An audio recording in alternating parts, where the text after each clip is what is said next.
ಇವತ್ತು ಪ್ರಪ್ರಥಮವಾಗಿ ರೈತರಿಗೆ ಸಂಬಂಧಪಟ್ಟಂತ ಚಟುವಟಿಕೆಗಳು ಹೈನುಗಾರಿಕೆ ಆಗಿರ್ಬೋದು, ತೋಟಗಾರಿಕೆ ಆಗಿರ್ಬೋದು, ಕೃಷಿ ಆಗಿರ್ಬೋದು, ರೇಷ್ಮೆ ಆಗಿರ್ಬೋದು, ಈ ಎಲ್ಲ ಇಲಾಖೆಗಳನ್ನ ಒಂದು ಸೂರಿನಡಿಯಲ್ಲಿ ತಂದು ಸುಮಾರು 6,000 ರೈತರಿಗೆ ಇವತ್ತು ಹೈನುಗಾರಿಕೆಯವರು ಕೃಷಿ, ರೇಷ್ಮೆ ಮತ್ತೆ ತೋಟಗಾರಿಕೆಗೆ ಸೇರಿ ಸುಮಾರು 6,000 ರೈತರಿಗೆ ಅವರ ಸವಲತ್ತುಗಳ ವಿತರಣೆ ಮತ್ತೆ ಲೋಕಾರ್ಪಣೆ ಕಾರ್ಯಕ್ರಮ.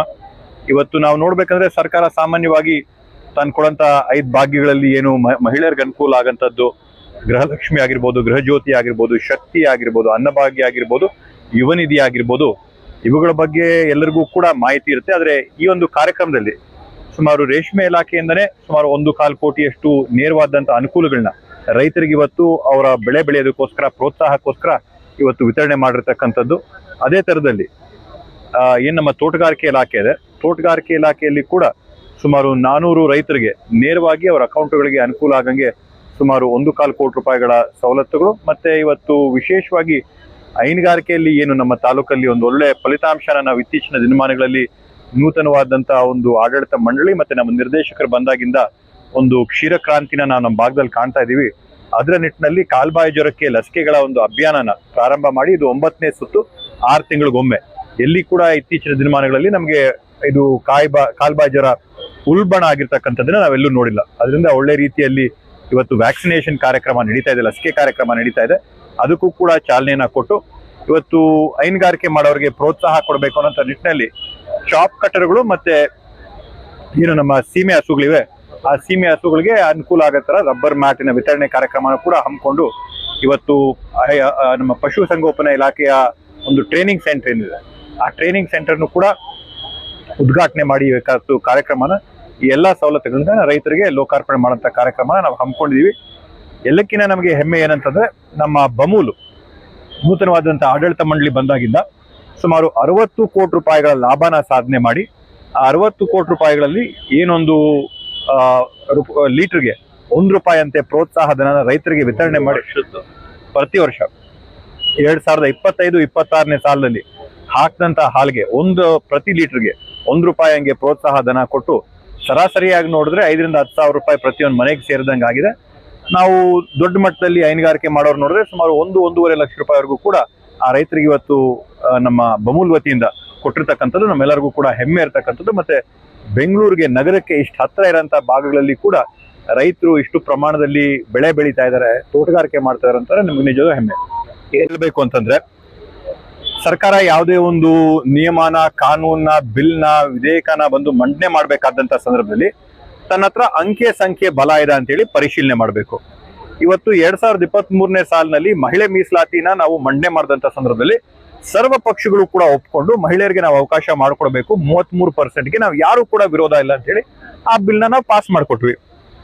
ಇವಾಗ ನಿಮ್ಗೆ ಜಾರಿನೇ ಮಾಡ್ಬೇಕು ಅನ್ನೋ ಬದ್ಧತೆ ಇದ್ದಿದ್ರೆ ನೀವು ಬರೀ ಮಹಿಳಾ ಮೀಸಲಾತಿನ ನೀವು ತರಬಹುದಾಗಿತ್ತು.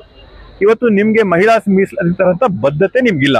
ಅದಕ್ಕೆ ಬಿಜೆಪಿ ಏನ್ ಮಾಡಿದ್ರು, ಕುತಂತ್ರ ಪಿತೂರಿ ಮಾಡಿ ಡಿಲಿಮಿಟೇಷನ್ ಬಿಲ್ನ ನೀವು ಮಹಿಳಾ ಮೀಸಲಾತಿಗೆ ಲಿಂಕ್ ಮಾಡಿ ಡಿಲಿಮಿಟೇಷನ್ ಬಿಲ್ನ ನೀವು ಚರ್ಚೆ ಮಾಡದೆ, ಯಾರನ್ನು ಕೂಡ ವಿಶ್ವಾಸಕ್ಕೆ ತಗೋದೆ, ಜನಗಣತಿ ನಡೆಸದೆ, ಸೆನ್ಸಸ್ ತಗೊಂಡೆ, ನೀವೇನಿವತ್ತು ಕಾಸ್ಟ್ ಸೆನ್ಸಸ್ ಮಾಡ್ತಾ ಇದ್ದೀರಾ, ಪಾಪ್ಯುಲೇಷನ್ ಸೆನ್ಸಸ್ ಮಾಡ್ತಾ ಇದ್ದೀರಾ, ಅವು ಯಾವನ್ನು ಕೂಡ ಗಣನೆಗೆ ತಗೊಂಡೆ ಏನು 1976ನೇ ಇಸ್ವಿಯಲ್ಲಿ ಪ್ರಪೋರ್ಷನ್ ನ ಮೇಂಟೈನ್ ಮಾಡ್ತೀವಿ ಅನ್ನೋದನ್ನ 25 ವರ್ಷಕ್ಕೆ ಮುಂದೆ ಹಾಕಿತ್ತು. ಅಟಲ್ ಬಿಹಾರಿ ವಾಜಪೇಯಿ ಅವರು 2001ನೇ ಇಸ್ವಿಯಲ್ಲಿ ಏನ್ ಮುಂದಕ್ಕೆ ಹಾಕಿದ್ರು, ಇವತ್ತು ಅದೇ ರೀತಿಯಲ್ಲಿ ನೀವು ಮುಂದಕ್ಕೆ ಹಾಕ್ಬೋದಿತ್ತು. ಬಟ್ ಆ ತರದ್ ಯಾವುದೇ ಒಂದು ಬದಲಾವಣೆನ ತರದೆ ದಕ್ಷಿಣ ಭಾಗದಲ್ಲಿರ್ತಕ್ಕಂಥ ರಾಜ್ಯಗಳಿಗೆ ಅಥವಾ ಯಾರು ಕೂಡ ಇದೊಂದು ಜನಸಂಖ್ಯೆ ನಿಯಂತ್ರಣ ಮಾಡ್ಕೊಳ್ಳೋಕೋಸ್ಕರ ಕ್ರಮಗಳು ತಗೊಂಡಂತ ರಾಜ್ಯಗಳಿಗೆ ಒಂದು ಬರೆ ಹಾಕ ರೀತಿಯಲ್ಲಿ ಇವತ್ತು ಏನು ಇವರು ಕಾನೂನ ರಚನೆ ಮಾಡಕ್ ಹೊರಟಿದ್ರು ಅದರ ತದ್ವಿರುದ್ಧವಾಗಿ ಎಲ್ಲರೂ ಕೂಡ ನಿಂತಿದ್ದಾರೆ. ಮೂಲತವಾಗಿ ಬಿಜೆಪಿಯವರ ಮನುವಾದದ ಮನಸ್ಥಿತಿಯಲ್ಲಿ ಮಹಿಳೆಯರಿಗೆ ಅವಕಾಶ ಕಲ್ಪಿಸ್ಕೊಡಂತದ್ದು ಅವ್ರ ತತ್ವ ಸಿದ್ಧಾಂತ ಅಲ್ಲಿಲ್ಲ. ನೇರವಾಗಿ ಅದನ್ನ ಮಾಡಲಾರ್ದೆ ಪರೋಕ್ಷವಾಗಿ ಡಿಲಿಮಿಟೇಷನ್ ಬಿಲ್ಗೆ ಮಹಿಳಾ ಮೀಸಲಾತಿನ ಲಿಂಕ್ ಮಾಡಿ ಆ ಬಿಲ್ ನ ಫೇಲಿಯರ್ ಮಾಡಂತ ಕೆಲಸನ ಅವರು ಕುತಂತ್ರ ಪಿತೂರಿ ಮಾಡಿರ್ತಕ್ಕಂಥದ್ದು ದೇಶದ ಎಲ್ಲಾ ಜನರಿಗೂ ಕೂಡ ಗೋಚರವಾದಂಥದ್ದು. ಅವ್ರಿಗೆ ಮಹಿಳಾ ಮೀಸಲಾತಿ ಮಾಡ್ಬೇಕಂದ್ರೆ ಪ್ರತ್ಯೇಕವಾಗಿ ಆ ಬಿಲ್ ನ ತಗೋಬರ್ಲಿ, ಯಾರು ಪಾಸ್ ಮಾಡ್ಕೊಡ್ಬೇಕು, ಎಲ್ಲಿ ಪಾಸ್ ಮಾಡ್ಕೊಡ್ಬೇಕು, 27ಕ್ಕೆ ಬೇಕಾದ್ರೆ 27ಕ್ಕೆ, 28ಕ್ಕೆ ಬೇಕಾದ್ರೆ 28ಕ್ಕೆ, 29ಕ್ಕೆ ಬೇಕಾದ್ರೆ 29ಕ್ಕೆ ನಾವು ಪಾಸ್ ಮಾಡ್ಕೊಡಕ್ ಎಲ್ಲಾ ಪಕ್ಷಗಳು ರೆಡಿ ಆಗಿದೀವಿ. ಆದ್ರೆ ಅವ್ರಿಗೆ ಮೂಲತವಾಗಿ ಆ ಬದ್ಧತೆ ಇಲ್ಲ. ಆದ್ರಿಂದ ಈ ಒಂದು ಮೊಸಳೆ ಕಣ್ಣೀರ್ ಹಾಕಂತದ್ದು, ನಾವು ಹೆಂಗಸರ ಪರವಾಗಿರ್ತಕ್ಕಂಥದ್ದು, ಈ ನಾಟಕ ಮಾಡಂತದ್ದೆಲ್ಲ ಕೂಡ ಬೇಕಾಗಿಲ್ಲ. ಅಷ್ಟೇ ಬದ್ಧತೆ ಇದ್ರೆ, ನಾರಿ ಶಕ್ತಿ ಸ್ತ್ರೀ ಶಕ್ತಿ ಬಗ್ಗೆ ಅಷ್ಟೇ ನಮ್ಗೆ ವಿಶ್ವಾಸ ಪ್ರೀತಿ ಪ್ರೇಮ ಇದ್ರೆ 2027ನೇ ಇಸ್ವಿಯಲ್ಲಿ ಬರಂತ UP ಎಲೆಕ್ಷನ್ ಅಲ್ಲಿ ಬಿಜೆಪಿ ಒಂದು ದೃಢ ನಿರ್ಧಾರ ತಗೊಂಡು 33% ಕ್ಯಾಂಡಿಡೇಟ್ಗಳು ಏನು ಅಭ್ಯರ್ಥಿಗಳನ್ನ ಅವ್ರು ಹಾಕ್ತಾರೆ ಚುನಾವಣೆಗೆ, ಮಹಿಳೆಯರನ್ನ ಹಾಕ್ಲಿ, ಯಾರು ಬೇಡ ಅಂತ ಹೇಳ್ತಾರೆ, ಮಾಡಿ ಅವ್ರ ಬದ್ಧತೆನ ತೋರಿಸ್ಲಿ. ಇಲ್ಲಿ ಸುಮ್ಮನೆ ಯಾವುದೋ ಒಂದು ಬಿಲ್ಲು ಫೇಲ್ ಆಗಂತ ಬಿಲ್ನ ತಂದು ಉದ್ದೇಶಪೂರ್ವಕವಾಗಿ ಅದನ್ನ ಫೇಲ್ ಮಾಡಿಕೊಂಡು ವಿರೋಧ ಪಕ್ಷಗಳ ಮೇಲೆ ಬೆಳು ತೋರಿಸೋ ಬದಲು ಬದ್ಧತೆಯನ್ನು ತೋರಿಸ್ಲಿ. ದೆಹಲಿಗೆ ಹೋದಂತ ಉದ್ದೇಶ ರಾಜ್ಯಕ್ಕೆ ಬಂಡವಾಳ ಹೂಡಿಕೆ ತರಬೇಕು ಅನ್ನೋ ನಿಟ್ಟಿನಲ್ಲಿ ದೆಹಲಿಗೆ ನಿನ್ನೆ ಪ್ರವಾಸ ಮಾಡಿದ್ದು. ಅಲ್ಲಿ ಬೆಳಗ್ಗೆ 2 ದೊಡ್ಡ ಒಂದು ಶೃಂಗಸಭೆಗಳು ನಡೀತು, ದೊಡ್ಡ ಮೀಟಿಂಗ್ ಸಮಿಟ್ಸ್ ನಡೀತು. ಮೊಟ್ಟ ಮೊದಲನೇದಾಗಿ ಡೆಲ್ಲಿಯಲ್ಲಿರ್ತಕ್ಕಂಥ ದೊಡ್ಡ ಉದ್ಯಮಿಗಳಿಗೆ ಬೆಂಗಳೂರಲ್ಲಿ ಮತ್ತೆ ಬೆಂಗಳೂರು ಸುತ್ತಮುತ್ತ ಭಾಗದಲ್ಲಿ ಬಂದು ಬಂಡವಾಳ ಹೂಡಿಕೆ ಮಾಡಿ ನಮ್ಮಲ್ಲಿರ್ತಕ್ಕಂಥ ITBTಯ ಒಂದು ಏನು ದೊಡ್ಡ ಪ್ರಮಾಣದಲ್ಲಿ ಕಂಪನಿಗಳಿವೆ ಅವ್ರಿಗೆ ಇನ್ನೂ ದೊಡ್ಡ ಪ್ರಮಾಣದಲ್ಲಿ ಬಂಡವಾಳ ಹೂಡಿಕೆ ಮಾಡೋಕೆ ಅಲ್ಲಿರ್ತಕ್ಕಂಥ ಇಂಡಸ್ಟ್ರಿ ಲೀಡರ್ಸ್ ಜೊತೆ ಬೆಳಗ್ಗೆ ಒಂದು ಚರ್ಚೆ ಸಭೆ ಇತ್ತು. ಅದಾದ ನಂತರ ಸಂಜೆ 5:30-6 ಗಂಟೆಗೆ ಬೇರೆ ಬೇರೆ ದೇಶದ ರಾಯಭಾರಿಗಳು ಅಂದ್ರೆ ಹೈಕಮಿಷನರ್ ಆಗಿರ್ಬೋದು, ಕೌನ್ಸಿಲ್ ಜನರಲ್ ಆಗಿರ್ಬೋದು, ಆ ಎಲ್ಲಾ ದೇಶಗಳ ಸುಮಾರು 80 ದೇಶಗಳ ರಾಯಭಾರಿಗಳ ಜೊತೆ ಚರ್ಚೆ ಮಾಡಿ ಆ ದೇಶಗಳಿಂದ ಕರ್ನಾಟಕ ರಾಜ್ಯಕ್ಕೆ ಬಂಡವಾಳ ಹೂಡಿಕೆ ತರ ವಿಷಯದಲ್ಲಿ ನಾನ್ ಡೆಲ್ಲಿಗೆ ಹೋಗಿದ್ ಬಿಟ್ರೆ ನಾವು ಅಲ್ಲಿ ಹೈಕಮಾಂಡ್ ಮೇಲೆ ಒತ್ತಡ ಬಿಡಕ್ಕೂ ಹೋಗಿರ್ಲಿಲ್ಲ, ಸಚಿವ ಸ್ಥಾನ ಮನವಿ ಮಾಡಕೊಳಕ್ ಹೋಗಿಲ್ಲ. ಪಕ್ಷ ಏನ್ ಜವಾಬ್ದಾರಿ ಕೊಡುತ್ತೋ, ಪಕ್ಷ ಏನ್ ಕರ್ತವ್ಯ ಕೊಡುತ್ತೋ ಅವೆಲ್ಲವನ್ನು ಕೂಡ ಸಕಾರಾತ್ಮಕವಾಗಿ ಮಾಡ್ಕೊಳಕ್ ನಾನ್ ತಯಾರಾಗಿದ್ದೀನಿ. ಬಟ್ ಇವತ್ತು ಪಕ್ಷ ಏನ್ ಕೊಡುತ್ತೋ ಆ ಜವಾಬ್ದಾರಿನೆಲ್ಲ ಕೂಡ ನಿರ್ವಹಿಸಕ್ ನಾನ್ ತಯಾರಾಗಿದ್ದೀನಿ. ಈಗ ಬೇಸಿಗೆ ಕಾಲ ನಮ್ಮ ತಾಲೂಕಲ್ಲಿ ಸುಮಾರು ಒಂದು 30 ಗ್ರಾಮಗಳಲ್ಲಿ ನಾವು ನೀರಿನ ತೊಂದರೆನ ನೋಡ್ತಾ ಇದೀವಿ. ಏನು 3-3.5 ಇಂಚ್ 4 ಇಂಚ್ ನೀರು ಬರ್ತಾ ಇತ್ತು. ವಾರಕ್ಕೆ ಸುಮಾರು ಒಂದು ದಿನ ಬಿಟ್ಟು ದಿನ ನೀರೇನು ಗ್ರಾಮಗಳಲ್ಲಿ ಸರಬರಾಜು ಆಗ್ತಾ ಇತ್ತು. ಅದಿವತ್ತು 3-4 ದಿನಕ್ಕೊಮ್ಮೆ ಆಗಿರ್ತಕ್ಕಂಥದ್ದು ನಾವು ಸುಮಾರು ಒಂದು 20-30 ಗ್ರಾಮಗಳಲ್ಲಿ ನಾವು ಗಮನಿಸಿದೀವಿ. ಟಾಸ್ಕ್ ಫೋರ್ಸ್ಗೆ ಈಗಾಗಲೇ ಆ ಗ್ರಾಮಗಳಲ್ಲಿ ಕೊಳವೆ ಬಾವಿಗಳು ಕೊಡೋದಕ್ಕೋಸ್ಕರ ಮನವಿನೂ ಕೊಟ್ಟಿದ್ದೀವಿ. ಸರ್ಕಾರದ ಕಡೆಯಿಂದ ಟಾಸ್ಕ್ ಫೋರ್ಸ್ ಅದು ಅನುಮೋದನೆ ಕೂಡ ಆಗಿ ಬಂದಿದೆ. ಮತ್ತೆ ಸುಮಾರು 2 ಕೋಟಿ ರೂಪಾಯಿಗಳ ಅನುದಾನ ಇವತ್ತು ಈಗಾಗಲೇ ಜಿಲ್ಲಾಧಿಕಾರಿಗಳಿಗೆ ಬಿಡುಗಡೆ ಕೂಡ ಆಗಿದೆ. ಇತ್ತೀಚಿನ ದಿನಗಳಲ್ಲಿ ನಾವು ಡ್ರಿಲ್ಲಿಂಗ್ ಕೆಲಸನ ಪ್ರಾರಂಭ ಮಾಡ್ತೀವಿ ಈ ಒಂದು ಗ್ರಾಮಗಳಲ್ಲಿ. ತಮ್ಮೆಲ್ಲರಿಗೂ ಗೊತ್ತಿದ್ದಂಗೆ ರಾಜ್ಯ ಮಟ್ಟದಲ್ಲಿ ಕೂಡ ಇವತ್ತು ಸಭೆನ ನಡೆಸಿ ಮಾನ್ಯ ಮುಖ್ಯಮಂತ್ರಿಗಳು ಮತ್ತೆ ಕಂದಾಯ ಸಚಿವರು ಈ ಸಭೆಗಳನ್ನ ನಡೆಸಿ ಎಲ್ಲೆಲ್ಲಿ ಏನೇನು ವ್ಯವಸ್ಥೆಗಳನ್ನ ಮಾಡಬೇಕು ಅದ್ರ ಬಗ್ಗೆ ಕೂಡ ಸೂಕ್ತ ಕ್ರಮ ತಗೊಳ್ಳೋಕೆ ರಾಜ್ಯ ಮಟ್ಟದಲ್ಲೂ ಕೂಡ ಕ್ರಮ ಆಗಿದೆ. ನಮ್ಮ ತಾಲೂಕು ಮಟ್ಟದಲ್ಲಿ ಕೂಡ ನಾವು ಕ್ರಮ ವಹಿಸಿದೀವಿ. ಅದ್ರ ಜೊತೆಗೆ ಇವತ್ತೇನು ನಮ್ಮ ಕೆರೆಗಳಿಗೆ ನೀರಿರ್ಬೇಕಂದ್ರೆ ಅಂತರ್ಜಲ ವೃದ್ಧಿ ಆಗ್ಬೇಕು. ಆ ಒಂದು ನಿಟ್ಟಿನಲ್ಲಿ ಇವತ್ತೇನು ವೆಂಗಯ್ಯನ ಏತ ನೀರಾವರಿ ಯೋಜನೆ ಅಡಿಯಲ್ಲಿ ಸುಮಾರು 38 MLD ನೀರನ್ನ ನಾವು ಕೆರೆಗಳಿಗೆ ತುಂಬಿಸ್ತಾ ಇದೀವಿ. ಅದರ ಪ್ರಮಾಣ ಜಾಸ್ತಿ ಮಾಡಕ್ಕೋಸ್ಕರ ಯಾವ ತರದ ಕಾರ್ಯಕ್ರಮಗಳನ್ನ ರೂಪಿಸ್ಕೋಬೇಕು ಅಂತೇಳಿ ಈಗಾಗಲೇ ನಾವು ಒಂದು ಅಧಿಕಾರಿಗಳ ಜೊತೆ ಚರ್ಚೆ ಮಾಡಿ ಇನ್ನೂ 18 MLD ನೀರ್ನ ಯಾವ ತರ ತರಬಹುದು ಅಂತೇಳಿ ನಾವು ಚರ್ಚೆ ಮಾಡಿದೀವಿ. ಬರವಾರದಲ್ಲಿ ಸಣ್ಣ ನೀರಾವರಿ ಸಚಿವರ ಜೊತೆ ಚರ್ಚೆ ಮಾಡಿಕೊಂಡು ಇನ್ನೂ ಹೆಚ್ಚಿನ ಪ್ರಮಾಣದಲ್ಲಿ ನೀರ್ ತರಕ್ಕೋಸ್ಕರ ಅಲ್ಲೊಂದ್ ಕಡೆ ಮತ್ತೆ ವಿ ವ್ಯಾಲಿಯಿಂದನೂ ಕೂಡ ನಮ್ಮ ತಾಲೂಕಿಗೆ ಏನಾದ್ರು ನೀರನ್ನ ತರಬಹುದಾ ಅಂತೇಳಿ ಅದ್ರದ ಚರ್ಚೆ ಕೂಡ 2 ಚರ್ಚೆಗಳು ಬರವಾರದಲ್ಲಿ ಸಣ್ಣ ನೀರಾವರಿ ಸಚಿವರ ಜೊತೆ ಮಾಡಿಕೊಂಡು ಇನ್ನೂ ದೊಡ್ಡ ಪ್ರಮಾಣದಲ್ಲಿ ಸಂಸ್ಕಾರ ಆಗಿರ್ತಕ್ಕಂಥ ನೀರ್ನ ತಾಲೂಕು ತರಂತ ಪ್ರಯತ್ನ ಮಾಡ್ತಾ ಇದೀವಿ.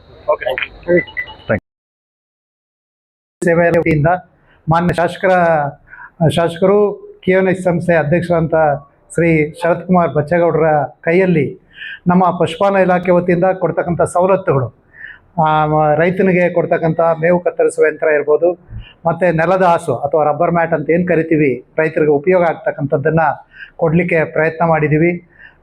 ಜೊತೆಯಲ್ಲಿ ಅದು ಎಷ್ಟು ಕೊಟ್ಟಿದ್ದೀವಿ ಅಂದರೆ ಸುಮಾರು 60 ಮೇವು ಕತ್ತರಿಸುವ ಯಂತ್ರಗಳನ್ನು ವಿತರಣೆ ಮಾಡ್ತಕ್ಕಂಥ ಕೆಲಸ ಮಾಡಿದ್ದೀವಿ.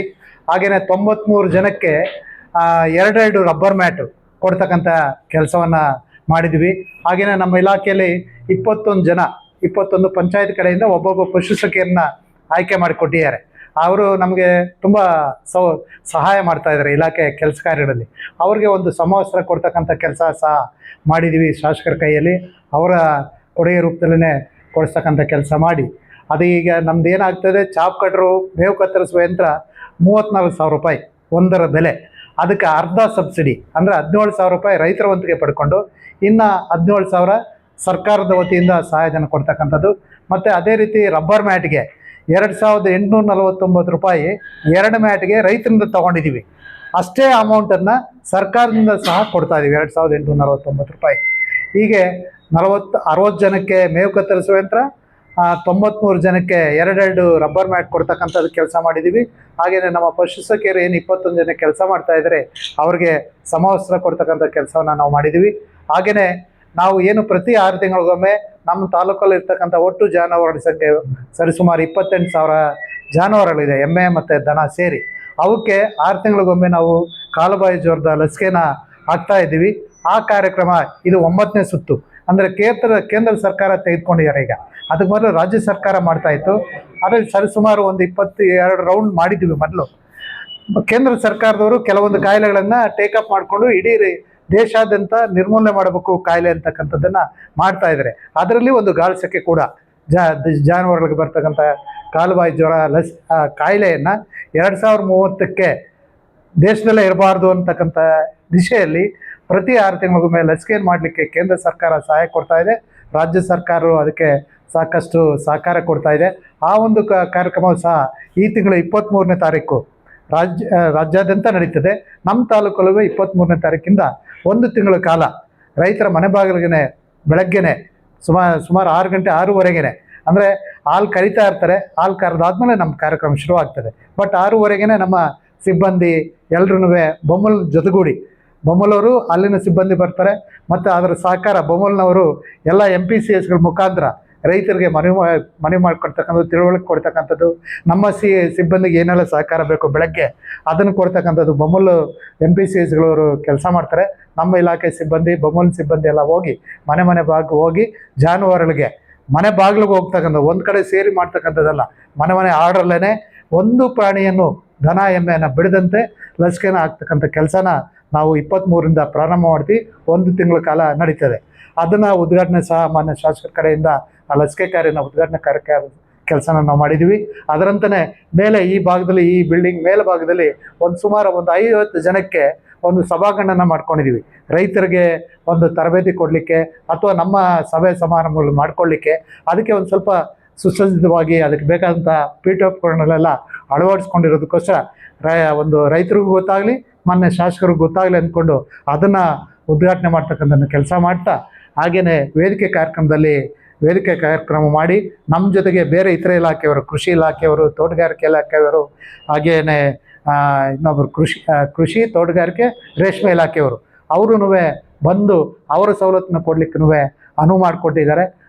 ಕೊನೆಯ ಹಂತದಲ್ಲಿ ಒಂದು ಬಹುಶಃ ನಮ್ಮ ಅದೃಷ್ಟನೇ ಶಾಸಕರು ಹಲವಾರು ಬಾರಿ ಅವರ ಕೆಲಸದ ಒತ್ತಡ ನಿಮಿತ್ತ ಮುಂದಕ್ಕೆ ಹೋಗ್ತಾ ಇತ್ತು.